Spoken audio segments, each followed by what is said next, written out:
안녕하세요. 정신건강의학과 전문의 이일준입니다. 네, 안녕하세요. 박영주 변호사입니다. 정신과 의사랑 변호사가 뭉치게 됐는데요. 왜 이렇게 둘이서 왔는지 여러분들 궁금하시죠? 매 순간 우리하고 동고동락하는 각종 미디어와 언론 매체들. 그런데 내가 언론의 잘못 보도가 돼서 억울한 피해를 입을 수도 있다는 사실 알고 계셨나요? 그 누구도 피해갈 수 없는 언론 피해를 치유하고 구제할 수 있는 방법을 알려드리고 다친 마음을 위로해드리기 위해서 공유왔어요가 결성되었습니다. 그래서 공감 전문의인 저와 치유 전문 변호사가 여러분들하고 함께 하도록 하겠습니다. 네, 언론 피해에 대응하려면 언론이 뭔지, 언론의 범위가 뭔지부터 먼저 알아야 될 것 같아요. 언론중재법에서는 언론을 방송, 신문, 잡지 등과 같은 정기 간행물, 뉴스통신 및 인터넷 신문으로 정의를 하고 있습니다. 저희가 이제 언론 피해를 받았다. 그러면 어떻게 해결해야 되는지도 좀 알려주시면 좋을 것 같습니다. 세 가지의 해결 방법이 있는데요. 우선 첫 번째로는 언론사에 직접 항의를 하는 방법이 있고요. 그리고 두 번째는 법원을 통해서 소송을 하는 방법이 있고요. 세 번째로는 언론중재위원회에 조정중재를 신청하는 방법입니다. 언론사에 항의하기. 어느 언론사에 전화를 해서 이것 좀 정정 보도해주세요. 제가 이런 피해를 받고 있습니다. 들어주지 않을 것 같다는 생각이 강력하게 들고요. 그리고 또 두 번째도 생각을 해봤어요. 소송을 건다는 게 상당히 심적으로 부담스러운 일이거든요. 소송을 통하는 게 가장 확실하다고는 할 수 있는데 시간이 너무 오래 걸리고 비용도 든다는 좀 단점이 있죠. 저희가 할 수 있는 게 도대체 어떤 방법이 있을까요? 바로 언론중재위원회에 간다는 건데요. 실제 사례만큼 와닿는 건 없죠. 공유 왔어요에 온 첫 번째 사연 한번 소개해 주시죠. 3개월 전 저희 회사에 한 인턴이 입사했고 어느 날 그 인턴이 무릎이 아프다며 파스를 붙여달라고 해서 붙여주었습니다. 그런데 얼마 후 성추행 관련 사건을 처리하는 기관에서 성추행 피해가 신고되었다는 충격적인 연락을 받았습니다. 다름 아닌 제가 파스를 붙여줬던 인턴이 제가 파스를 붙여준 행위자 성추행이었다고 신고한 겁니다. 그런데 조사를 해보니 그 인턴은 제가 본인이 원하는 부서에 보내주지 않자 방심을 품고 저를 성추행범으로 허위 신고한 것입니다. 너무 억울했지만 다행히 경찰 조사 끝에 인턴의 허위 신고가 인정되었고 드디어 누명을 벗고 일이 마무리되어가나 싶었습니다. 그런데 뜻밖의 곳에서 문제가 터졌습니다. 한 언론에서 이 사건을 인턴을 성추행한 정규직이라는 제목으로 보도를 한 것입니다. 기사에는 인턴의 허위 신고 관련 내용은 전혀 없었고 저를 성추행범으로 단정했더라고요. 보도 전 기자는 저는 물론 담당 경찰관에게도 그 어떤 연락도 없었습니다. 기사에서 제 이름과 회사는 이니셜 처리됐지만 회사 위치나 직종이 적혀 있어서 주변 지인들이 기사 속 인물이 저인 걸 다 알게 되었고 저는 순식간에 성추행범으로 낙인 찍혔습니다. 보도 이후 저는 물론 저희 가족들까지 억울하게 죄인이 되어 사람들을 피해 다니며 괴롭게 살아가고 있습니다. 제가 언론 피해를 받은 게 맞는 거겠죠? 어떻게 해야 할지 정말 막막합니다. 도와주세요. 먼저 상황을 한번 자세히 짚어볼게요. 무릎이 아프다는 인턴한테 파스를 붙여줬는데 이 사건을 빌미로 해당 인턴이 사연자분을 성추행범으로 신고를 했고요. 결국에 경찰 조사까지 받았습니다. 하지만 결국에 인턴이 앙심을 품고 사연자를 허위로 신고한 사실까지 확인이 된 거죠. 언론에서 인턴을 성추행한 정규직이라고 자극적인 내용으로 보도가 됐고 오해를 받게 됐는데요. 이럴 때 도대체 어떻게 해야 되나요? 이 보도 자체는 명백한 오보입니다. 잘못된 보도로 사연자의 명예가 훼손이 된 그런 경우인데요. 이런 경우에는 정정 보도하고 손해배상 청구를 할 수 있어요. 언론중재법 제14조에서 정하고 있는데요.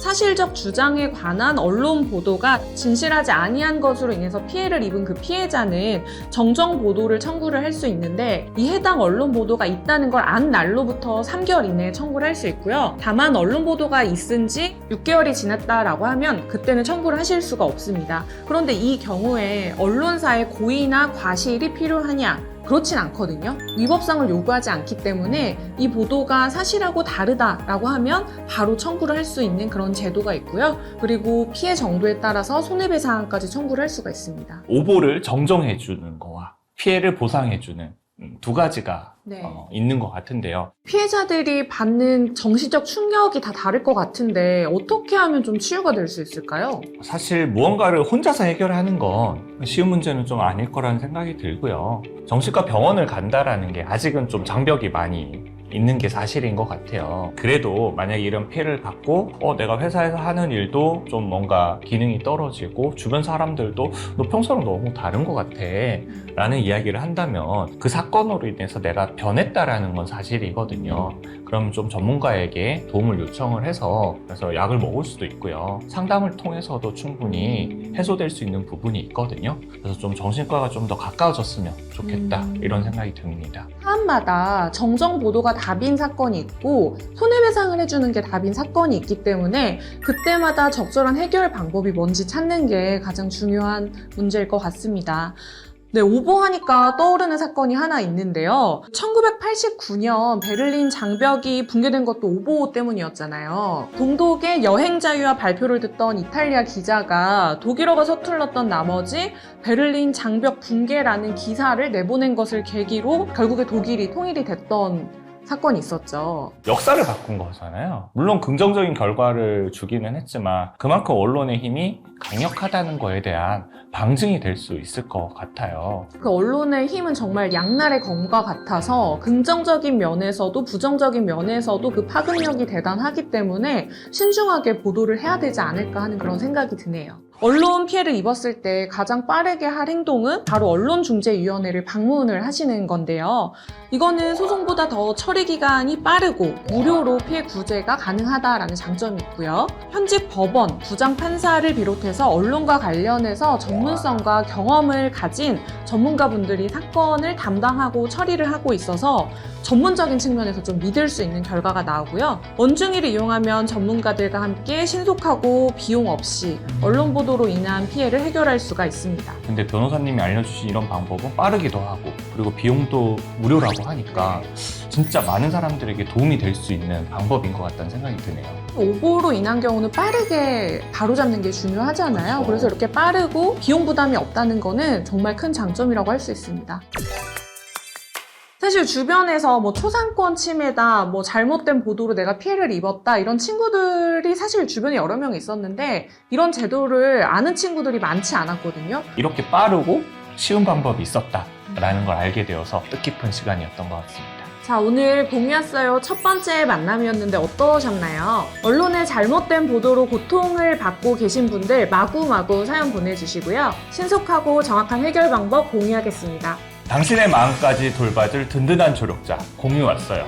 다음에 또 만나겠습니다. 좋아요, 댓글, 구독, 알림 설정까지 잊지 마시고요. 안녕.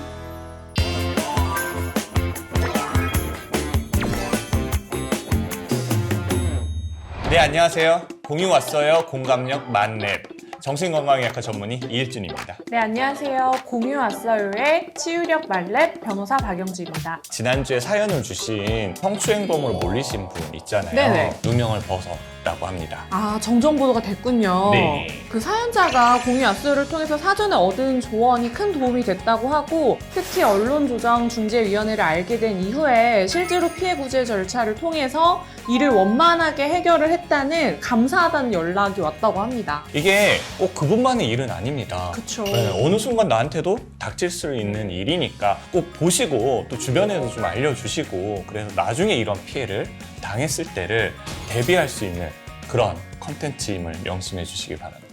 이번 사연도 치유가 시급한 사연이라고 하는데요. 네. 사연 좀 공유해 주시겠습니다. 네.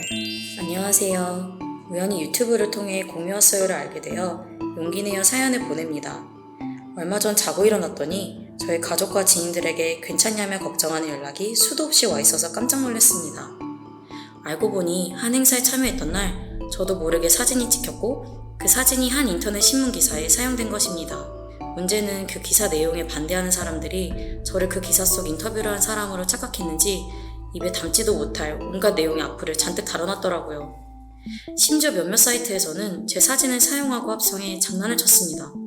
온갖 악플에 합성까지 온몸에 소름이 쫙 돋았습니다.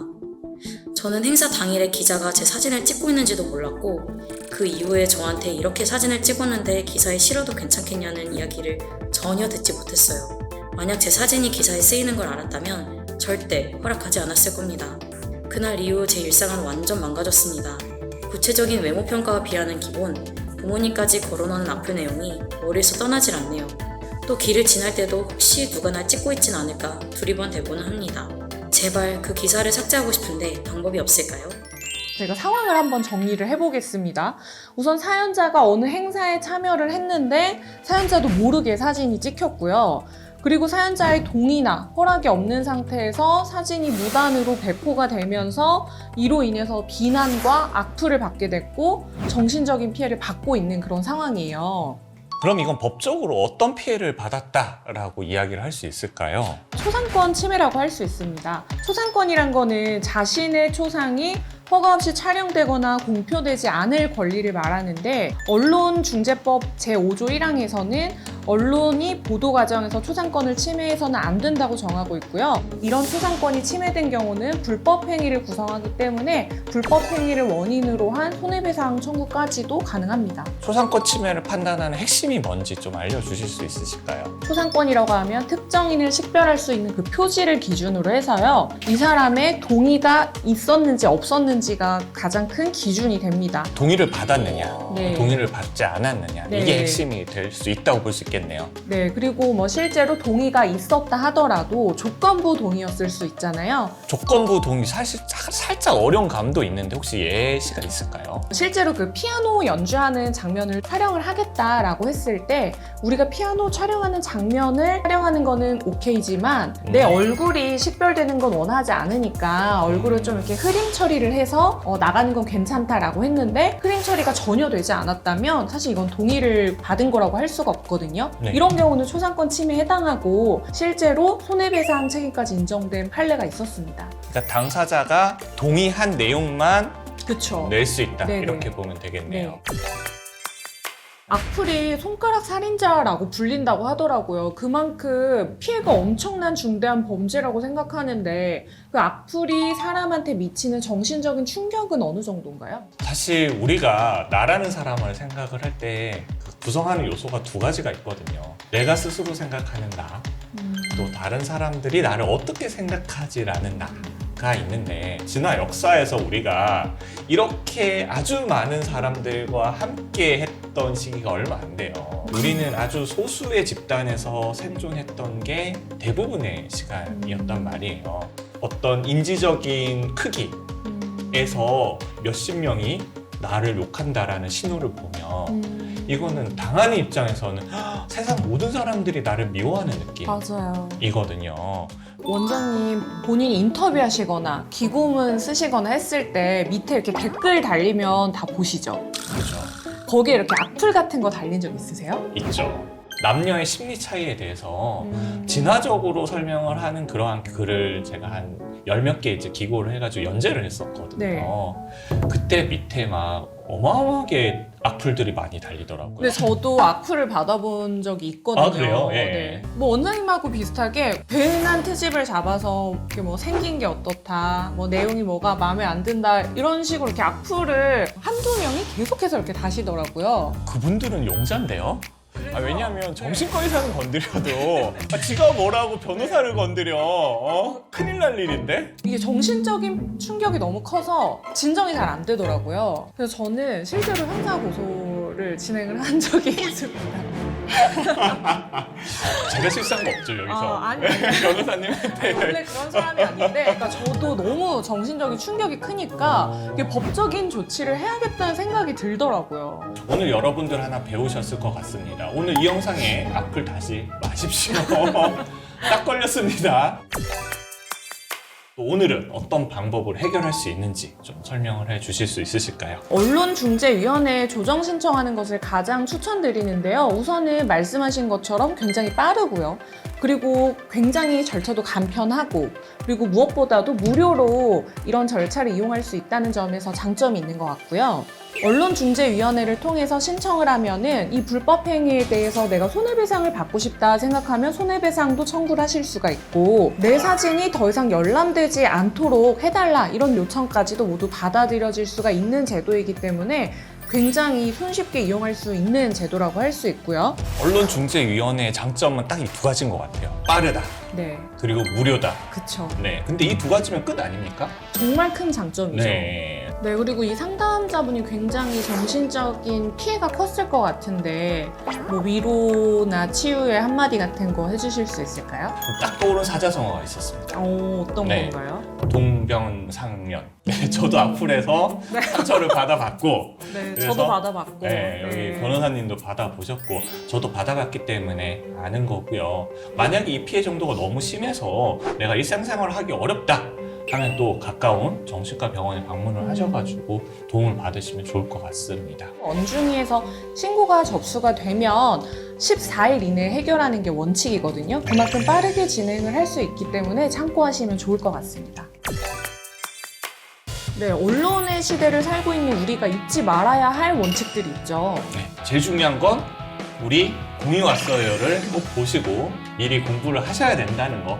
언론중재위원회라는 걸 꼭 알고 계시고, 여기서 언론조정 신청을 통해서 분쟁을 해결하면 빠르고 그리고 무료로 해결할 수 있다는 점 알아두시면 좋을 것 같습니다. 우리는 또 다음에 다음 사연으로 만나도록 하겠습니다.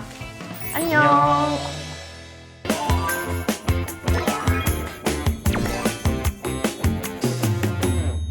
안녕하세요. 공유 왔어요. 공감력 만렙 정신건강의학과 전문의 이혜준입니다. 네, 안녕하세요. 공유 왔어요의 치유력 만렙 변호사 박영주입니다. 지난 사연자에게 편지가 왔는데 제가 한번 읽어보도록 하겠습니다. 공유 왔어요의 이일준 박영주 위원님, 제가 두 분께 평생 갚아도 못 갚을 은혜를 받았습니다. 박영주 변호사님의 조언을 토대로 준비해서 언론조정 중재 신청을 했고, 언론중재위원회 중재위원님들의 조정과 합리적인 설득으로 언론사도 보도로 인한 저의 피해를 인정해서 조치를 취하기로 합의했어요. 관련 기사의 모든 댓글창이 닫혔고 제 사진도 삭제되었을 뿐만 아니라 손해배상금도 받게 되었습니다.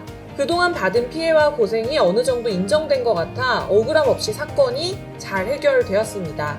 그리고 이일준 위원님, 지난번 해주신 조언과 위로를 양분 삼아 저는 물론 가족들 마음까지 많이 치유받고 단단해졌습니다. 두 분과 언론중재위원회 여러분들께 너무 감사합니다. 지나가다 만나면 맛있는 밥 한 끼 꼭 사고 싶어요. 와. 네.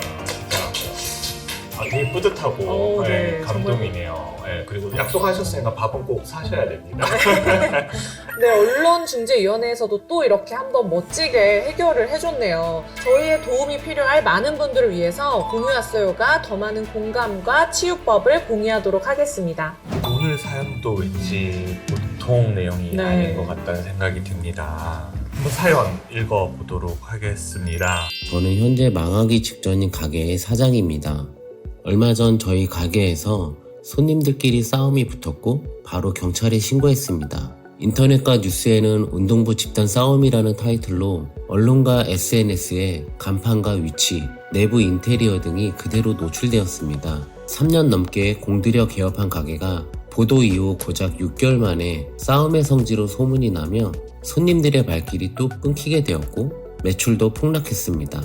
언론사 취재팀은 물론이고 유튜버들이 수시로 카메라를 들고 찾아오는 바람에 그나마 가게를 찾아왔던 단골 손님들도 떠나고 주변 상인들은 너희 때문에 우리 장사까지 망치고 있다, 이렇게 원망까지 하고 있습니다. 저는 뉴스 보도나 SNS 게시글에 저희 가게가 노출되는 걸 허락한 적이 없는데 억울할 따름입니다. 직원 월급마저 못 줄 지경이 되었고요. 우연히 공유 왔어요를 보고 혹시 우리 가게도 언론 피해를 입는 건 아닌지 구제받을 방법이 없을지 도움 요청드립니다. 우선 사건을 한번 다시 살펴볼게요. 우선 언론 보도가 됐는데 언론 보도에서 사연자 가게의 상호라던가 독특한 내부 인테리어 그리고 위치가 공개가 되면서 어떤 가게인지 특정이 가능한 상태가 됐고요. 그 가게에 대한 부정적인 인식이 생기게 됐죠. 이제 싸움이 일어났던 장소라고 하니까. 결과적으로 매출이 저하되는 재산상의 피해가 발생했다고 할 수 있고요. 그리고 불미스러운 일과 가게가 연결이 돼서 지속적으로 부정적인 이미지로 노출이 되면서 그런 피해가 발생했다고 볼 수 있죠. 언론 보도 때문에 재산상의 피해를 입었다. 이렇게 볼 수 있는 거네요. 네, 맞습니다. 그런데 정말 안타까운 거는 사실 문제의 언론 보도가 전달하려고 했던 핵심이 있잖아요. 운동선수의 집단 싸움이었다. 이 부분을 보도하려고 했던 건데 그 과정에서 싸움이 어디에서 일어났는지는 특별하게 중요한 이슈는 아니었거든요. 그렇죠. 그런데 언론이 보도를 하면서 사연자의 가게가 노출되지 않도록 뭐 모자이크 처리를 한다던가 흐림 처리만 했었어도 이런 피해는 좀 막을 수 있었을 텐데 하는 그런 아쉬움이 좀 남는 사연인 것 같아요. 자본주의 속에서 살고 있고 마치 직장인이 직장을 잘린 거와 같은 거라고 볼 수 있습니다. 이 피해는 정말 아주 크다. 그리고 그분이 받는 스트레스는 어마어마하다라고 볼 수밖에 없을 것 같습니다. 정말 자기가 잘못한 게 전혀 없는데 직장에서 해고를 당한 그런 마음이겠네요. 그렇겠죠. 관련된 실험 하나 있어서 좀 소개해 드려볼까 하는데요. 사진 2장을 준비를 합니다. 평범한 사진을 하나 보여주고 이제 깜짝 놀랄 만한 꽝 하고 소리를 들려줍니다. 그리고 또 다른 사진은 그냥 편안한 소리를 들려주는 거죠. 이렇게 몇 번 학습을 하고 났을 때 그 다음에 소리는 없애고 네. 사진만 보여주는 겁니다. 네. 이때 우리 뇌가 어떻게 반응을 하는지를 내 영상으로 한번 찍어봤거든요. 네. 이 사진이 이 소리를 낸 게 아니라 그냥 과학자가 사진 보여주고 네. 그 다음에 꽝 하는 놀랄만한 소리를 들려준 거기 때문에 이 둘 사이에는 아무런 인과관계가 없습니다. 우리가 이제 불안이나 공포를 관장하는 게 편도체라는 부위거든요. 네. 근데 사진만 보여줘도 그냥 편도체가 활성화가 되는 겁니다.